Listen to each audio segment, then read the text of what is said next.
اعوذ باللہ من الشیطان الرجیم بسم اللہ الرحمن الرحیم۔ عزیزان من، آج نومبر 1982 کی 12 تاریخ ہے اور درس قرآن کریم کا آغاز سورہ النجم کی آیت 26 سے ہو رہا ہے۔ 53/26۔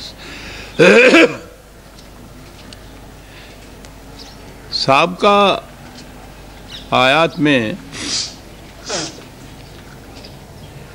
یہ قریش کا بالخصوص اور دنیا بھر کے بت پرست توہم پرست ان سب کی طرف تخاطب سے بالعموم ایک بڑی عظیم حقیقت تھی جس کی طرف ان کی توجہ دلائی گئی، اور اسے میں نے بڑی تفسیر سے تشریح سے پچھلی دفعہ بیان کیا تھا۔ کہا یہ گیا تھا کہ ذرا سوچو تو صحیح، یہ پتھر کے ٹکڑے وہاں پہاڑوں میں پڑے تھے، ان کو پتھر ہی کہا جاتا تھا۔ تم نے ان کو تراشا، کچھ یوں ہی ذرا سے کچھ نقش و نگار سے بنائے،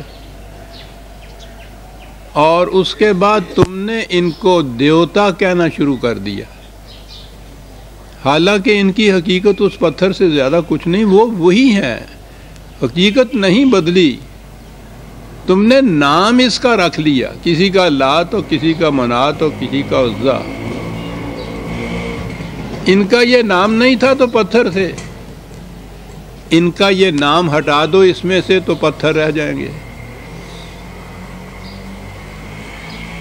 کہا کہ یہ بہت بڑا فریب جو چل رہا ہے انسانیت میں، وہ یہ ہے کہ اس شے کی وہ حقیقت نہیں ہوتی جو اس کا نام رکھ دیا جاتا ہے۔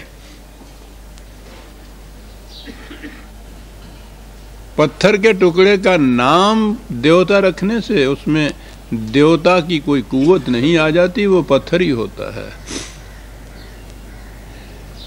اسے آپ پھیلائیں گے اگر آپ تو دیکھیں گے عجیب عجیب حقائق آپ پر منکشف ہوں گے۔ نام رکھ دینے سے فریب کتنا بڑا کھایا جاتا ہے۔ یہ جب نیا نیا ڈالڈا چلا ہے، کل کی بات ہے، ہمارے زمانے کی بات ہے، گھی ہوتا تھا ہمارے ہاں، یہ چلا ہے تو وزادار لوگ کھلے بندوں اسے خریدنے نہیں جاتے تھے بازار میں، چوری چھپے یہاں چھپا چھپا کے ضرورت ہوتی تھی تو ذرا سا چپکے سے لے کے آتے تھے، اس کا نام ڈالڈا ہوتا تھا۔ آہستہ آہستہ اس کا نام ڈالڈا کی جگہ گھی نام اس کا پڑ گیا۔ آج سب اسے گھی کہتے ہیں، کھلے بندوں خریدتے ہیں، کھلے بندوں یہ چلتا ہے، وہ گھی ہو گیا، وہی ڈالڈا گھی ہے۔ اب اندازہ لگائیے اس سے غلط فہمی کتنی پیدا ہوگی۔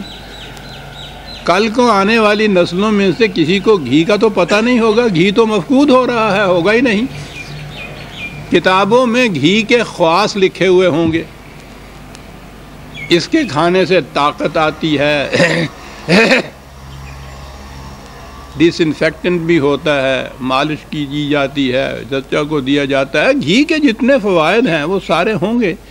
یہ ڈالڈا وہ کھائے گا جس کا نام گھی ہے، دیتا ہے، وہ جتنی کمزوریاں پیدا ہو رہی ہیں آپ دیکھ رہے ہیں، کس نتیجے پہ وہ پہنچے گا؟ وہ یہی کہے گا نا کہ گھی کے متعلق یہ جو لکھا ہوا ہے پہلے لوگوں نے بالکل غلط لکھا ہے، گھی یہ کچھ نہیں کرتا، گھی تو یہ کچھ کرتا ہے۔ شاید اس وقت یہ کوئی بتانے والا بھی نہ ہو کہ یہ گھی نہیں ہے، یہ ڈالڈا ہے۔ ڈالڈا کا نام ہی ختم ہو جائے گا، آج ختم ہو چکا ہے، ڈالڈا ہی گھی بن گیا ہے۔ باطل کا نام بدل دینے سے آپ دیکھتے ہیں وہ حق کیسے بن جاتا ہے، اور یہی چیز آپ کے اسلام کے ساتھ ہوئی ہے۔ مروجہ مذہب کے جو انسانوں کا بنایا ہوا ہے، اس کا نام اسلام رکھ دیا گیا ہے۔ اسلام کیا کرتا ہے، کتنی عظمت ہے، اس نے کیا کر کے دکھایا تھا۔ ہماری نئی نسل جب اس کو پڑھتی ہے وہ کہتی ہے کہ یوں ہی معاذ اللہ افسانے ہیں جو لکھ دیے گئے ہیں، ہمارے سامنے ہے اسلام۔ ساری دنیا میں جتنی مسلمان قومیں ہیں جن کے ہاں یہ اسلام ہے، وہ سب سے زیادہ ذلیل و خوار ہو رہی ہیں۔ یہ کہتے ہیں کہ اعلیٰ پہ پہنچ جائیں گے وہ اس لیے کہ اسی کا نام اسلام رکھ دیا ہم نے ڈالڈا کو گھی کہہ رہے ہیں اسماء سمیتموہا نام رکھ دیے تم نے یہ غلط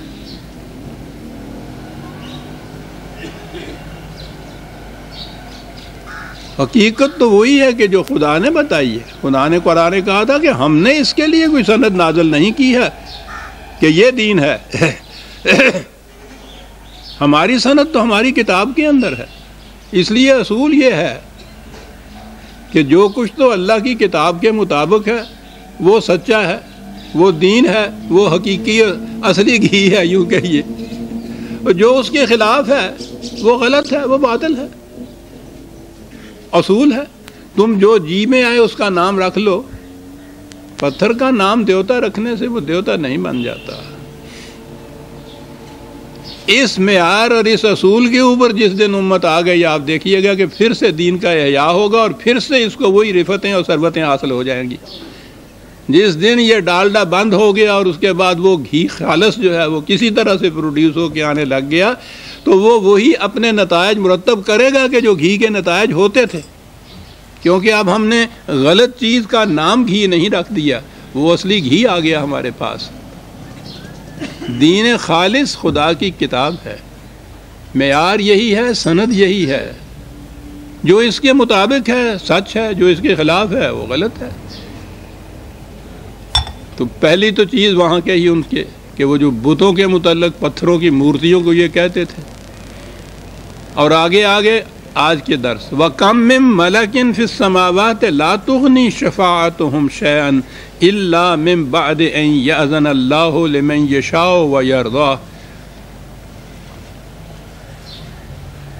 وہ یہ ان پتھروں کو ہی وہ دیوتا نہیں مانتے تھے جیسا میں نے عرض کیا تھا ہمارے تو پڑوس میں ہیں وہ مذہب والے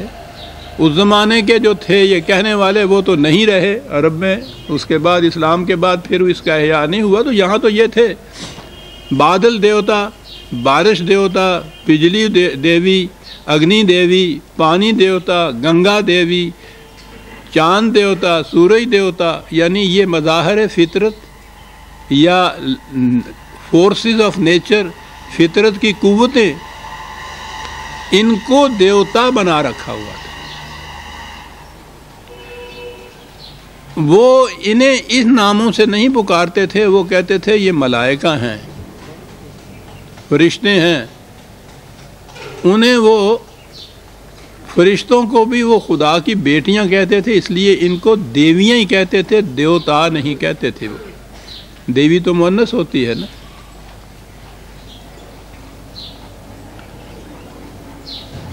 وہ کہتے یہ تھے کہ ان کی معاونت یہ ہمارے ساتھ ہوں تو سارے کاروبار صحیح ہو جاتے ہیں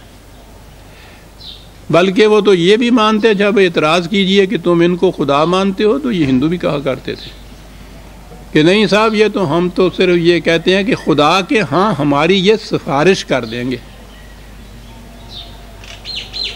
اور ہم میں سے وہ جتنے اب تو اکثریت ہم میں سے ان کی ہے جو ان قبر والوں کے متعلق یہی کہتے ہیں کہ ہم انہیں نہیں پوچھتے ان سے مرادیں نہیں مانگتے ہم تو یہ ان سے عرض کرتے ہیں کہ ہماری درخواست خدا تک پہنچا دیجیے